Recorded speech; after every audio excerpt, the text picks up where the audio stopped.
morning, welcome to Sharon on the Sofa, and today I feel really excited because we've got Sarah Franklin. But before we do the interview, what I must say is a really big thank you to Stapleford Park for letting us use their beautiful home, their premises and their gardens. So it's going to be a great day, really excited, and it's never an easy road. But someone who knows that all too well is yourself. So Sarah, thanks so much for taking the time and the energy to come and talk to us today.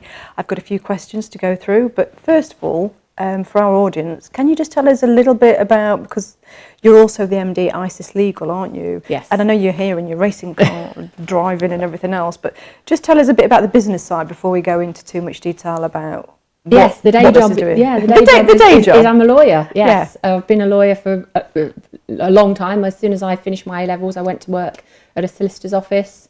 Did all my studying part-time, did my law degree in the evenings whilst working full-time at a solicitor's.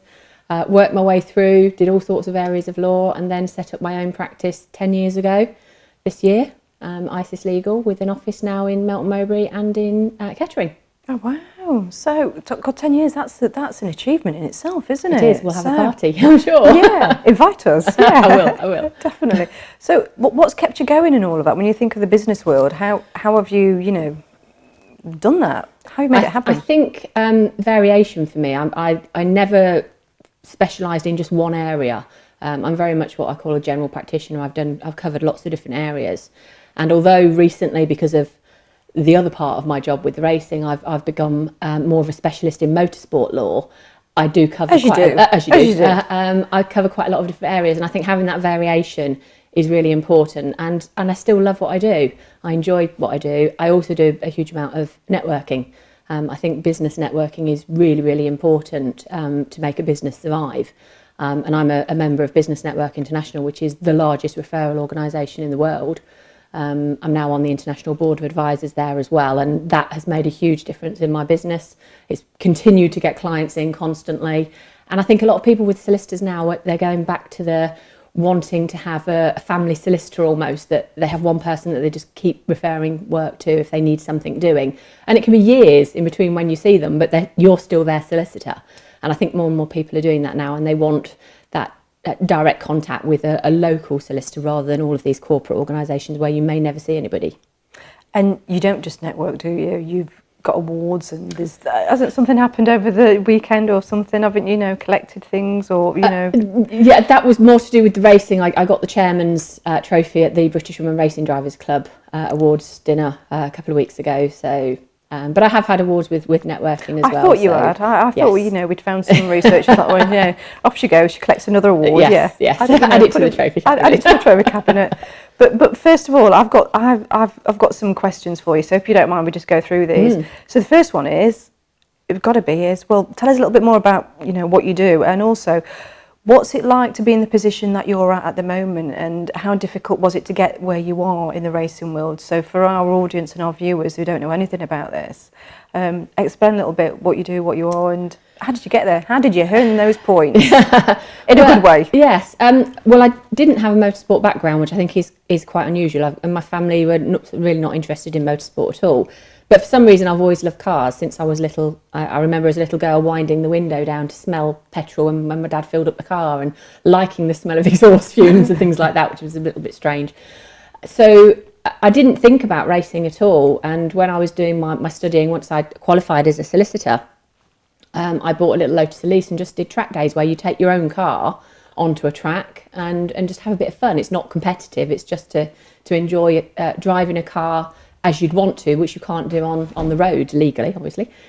So I started doing that, and it was actually in 2004, my husband was diagnosed with lymphoma. And the day before they were due to give him chemotherapy, they actually said, oh, no, sorry, it's not that, we've made a mistake. As it happens, he has had sort of chemotherapy, and he's got a long-standing blood disorder. But it was one of those life-changing moments that made me realise, if you want something in this life, you've got to do it. If you don't do it, the answer's always going to be no. If you have a go, chances are you might be okay at it, you might do well. So I signed myself up to the race school at Silverstone, which in those days was a 5-day course. You actually spent 5 full days at Silverstone, as much time in the classroom as you did on track. So you're learning about the physics of a car and what you're asking it to do when you're racing. obviously all the rules and regulations as well. And I was the only girl, and all of the instructors said that I'd got some kind of natural ability, and I've been in racing ever since. And I've always sort of jumped in at the deep end. I never tried to do anything simply, and I found the Ginetta Championship, which was a single make championship with 30 cars on the grid, all men other than me, all wanting to kill each other on the track. And worked my way from the back and just got better each year. And that's my philosophy with racing. I want to get better all the time and see progress, and that's what I've done. And obviously I'm at a relatively good level now doing the Michelin Clio Cup. But you went from learning track days, from just taking your car down there, to now winning things, and you've just transformed completely. So, you know, what's been that sheer drive and that persistence? Where does it come from? I'm really competitive. Really? We would have never guessed. I think everybody will tell you I'm quite competitive. So once I found something where I could really channel that competitive nature, and the thing is, I'm not even so much in competition with other people. I'm in competition with myself. As I said, when I first started, I knew I wasn't great. I was a complete rookie. But as long as I could see progress and that I was getting better than I was the last time I went out, that was the main thing for me. And then when you start being able to actually challenge for championships, it gets you even more. So it's hard work, especially when you've got a full-time day job that I do. And I do quite a lot of other things as well, which we're probably going to talk about later, with sort of voluntary work that I do. It takes up a lot of time, but I'm fortunately not the kind of person that can sit around doing nothing. If I go on holiday, I have to do something. I can't just sit on a beach all day. I'd get bored out of my brain. So I just like doing something all the time. But it sounds like you've taken the philosophy and just expanded it and stretched it, and really, you've got into the fast lane, excuse the pun, but you really have, haven't you, put yourself into the fast lane. And I like what you said about using that progress, you know, each bit, each day, and keep doing something, because I suppose you can use that for business as well, isn't it? You have to push yourself out of your comfort zone. Yeah, absolutely. And I think too many people think they can get to the end goal quickly, and if it's worth getting, it takes a bit of effort and it takes a bit of time. So sometimes you need to think, okay, it might take me a year, it might take me 2 years or however long to achieve whatever goal you want, but it's worth it, and you're working away every day and chipping away at it. So anything worthwhile having is going to take some hard work. When you went into all of this industry, how difficult was it for you to acquire sponsors? Because I've noticed, you know, this is a part of this, isn't it? You know, it's a huge part. Yeah, motorsport is by its nature very expensive. There are some championships that you can, you know, just turn up on your own. Again, because I'm at a relatively high level now, it takes a team to run you. So I go along a race weekend. I'm run by Westbourne Motorsport. I have an engineer, Bill, and I have a mechanic, Tom, and I have a driver coach, Ed, and we have hospitality. And so you've got all of that. That's all got to be paid for, as well as the actual time on track and the car preparation. So sponsorship is a massive thing, and it's really difficult to get. I mean, there's a lot of very talented drivers out there that have not got a drive because they haven't got the money together. And I think that's where the business side of my life comes into effect, because I don't like the word sponsorship, because I think it gives that impression that you're asking somebody to give you money to go and have fun, which you kind of are. But you've got to see it as a business relationship as well. So I always call it strategic partnership. Yeah. That it is a partnership, that yes, you're giving me money to race, but you're getting something in return. And different sponsors want different things. Some want just a sticker on the car. They like the idea of seeing a race car with their name on it. Others want the social media coverage, so mentioning or retweeting or sharing their Facebook posts and things like that. Some want the hospitality. They want to be able to bring customers, clients, friends, employees to the racetrack. We can do track days for people, so we can actually give passenger rides out in the car. So everybody wants something slightly different. We do get some TV coverage as well, which is quite good. So it's very different, and I think you have to very much match the sponsor with what they want, so that they finish the year and think, okay, I'm going to carry on with this.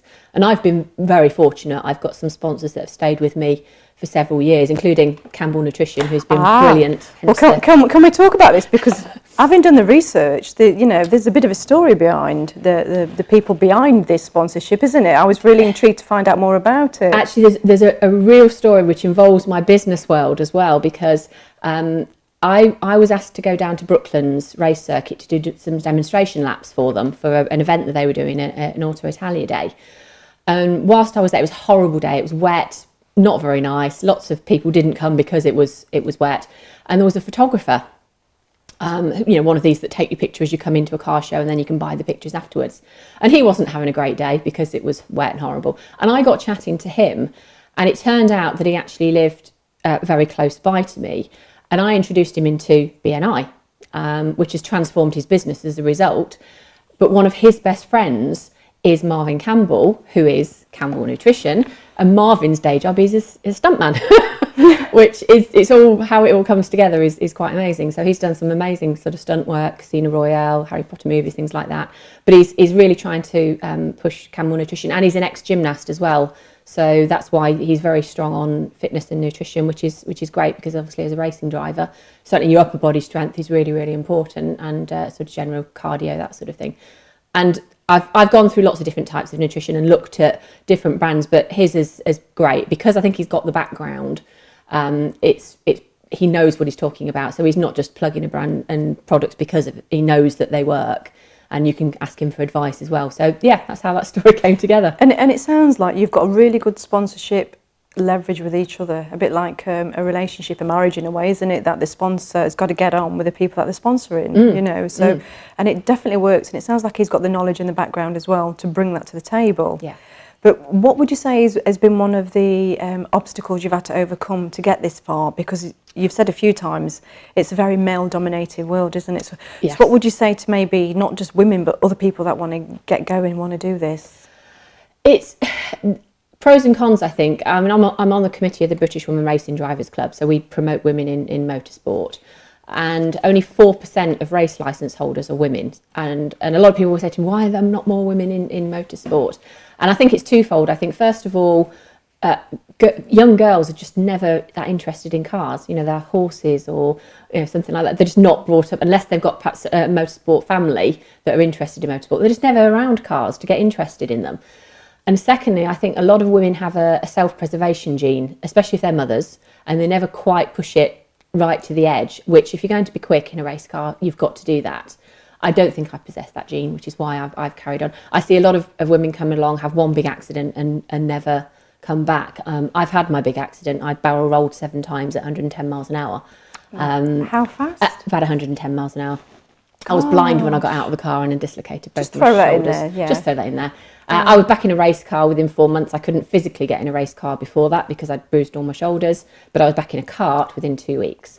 What? Gosh, wow. Yeah, where do I begin with that one?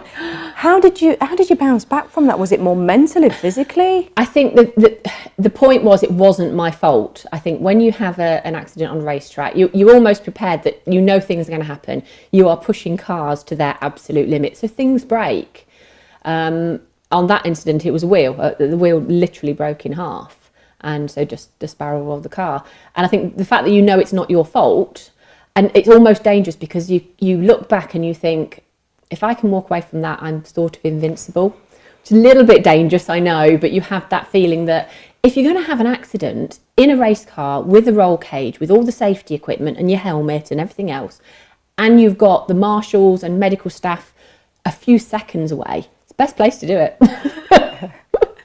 I'll let you stay with that one. Yeah. But I do think that's a reason why we don't have that many women, because I think that they're just not prepared to do that. And it was difficult when I first started. You always hear I'm not going to get beaten by a girl. And whilst I was towards the middle or back of the grid, it wasn't that much of a problem. It was just a few sort of sneaky remarks. But as I've got better, it has become perhaps more of an issue. And certainly last year I had a particular issue with one driver who had a real problem with me being quicker than him. But you just have to sort of brush it off and get on with it. Because you're dealing with personalities and egos, aren't you? Yeah. So I suppose it is like being in the business world, isn't it? That's comparison. Yeah. And as far as I'm concerned, once I've got this on, it doesn't matter whether I'm male or female. It's you just get on with it. You'll got the same equipment. You're just carrying on with a car and trying to get as quick as you can. You've done so much and you're doing so much, and I can imagine that your weekends are just solid because I know a little bit. So, where do you get the time to balance out? Where is this your relaxation? 110 miles an hour. Do you know it is? I mean, I think a lot of people throw out balance, I don't think balance is important. I think it's harmony. I think that a lot of people have that idea that you've almost got to switch off to balance a busy life, and I don't need that, because I don't like just switching off. That's not me. I enjoy the racing. It makes me forget the day job, because once you're in a race car, you've got to give it 100%. If you don't give it 100%, you'll crash, you'll make a mistake. So obviously I've got quite a stressful day job. Being in the legal profession is the most highly regulated business in the country. It's hard work. You're dealing with, I do a lot of family work as well, so you're dealing with lots of personalities and really tragic tales in some circumstances. So you need something that you can sort of switch that off, and racing does that for me. So I just think I've got a sort of a good harmony between the racing and the day job, and obviously I've mixed the two now, because I do a lot of motorsport law, and so I do things within the motorsport world on the legal side as well, so it's all sort of merging a little bit. And you also do volunteering, don't you? So you volunteer as well. So. I do, yes. I mean, in several aspects. I volunteer for the Citizens Advice Bureau, so I do a free legal clinic about once a month for them. As I said, we've got the British Women Racing Drivers Club. I'm on the committee there. I sort out their social media and their magazine. And also I've just been appointed onto the Judicial Advisory Panel of the Motorsport Association. So that helps then to look at the rules and regulations and change them and hopefully make them better. You do so much, and I think what I'd like to close on is, we've got International Women's Week coming up soon. What 3 tips would you give for other women that maybe just want to move forward, whether it be their career, their personal life, or even maybe get involved in a sport which is mainly male dominated? I think, first of all, don't get hung up on the fact that you're female. When you're out there racing, it doesn't matter, and don't, you're going to get the odd comment, so just let it brush off completely. I think secondly, use the fact that you're female to your advantage, because for sponsorship purposes, it's something that's a bit more unique. With only being 4%, there's probably more companies out there that might be open to at least listening to you than they would a normal, a male racing driver, where there's thousands of them. So use that to your advantage as well. And if you want to just go for it. Just do it. If you want to have a go at something, if you don't do it, you'll never know. If you try, you fail, fine, move on and do something else, but try it. And finally, is there a word of wisdom or a quote that you use, or that has helped you through any tough times? The one I always use is that life isn't the amount of breaths you take, but the moments that take your breath away. Oh wow, that's really nice. It's one of my favourites. Yeah, I like that. And believe me, gosh, you've done so much. I'm really looking forward to, also finding out more and coming along to one of your speaking events, because you're looking at going into the motivational world speaking, aren't you? So yes, I'm looking forward to doing that. That would be great. So so first of all, thanks so much for your time, your energy, and can't wait to find out more. It's been an absolute pleasure having you today. And for our audience at home, thank you for watching. It's been a great day, totally inspired, and I can honestly say that Sarah Franklin's taken my breath away, and it's made me think about getting on with things, and also maybe ditching the word balance, because I don't like it either. So yeah, that's it. Thanks again.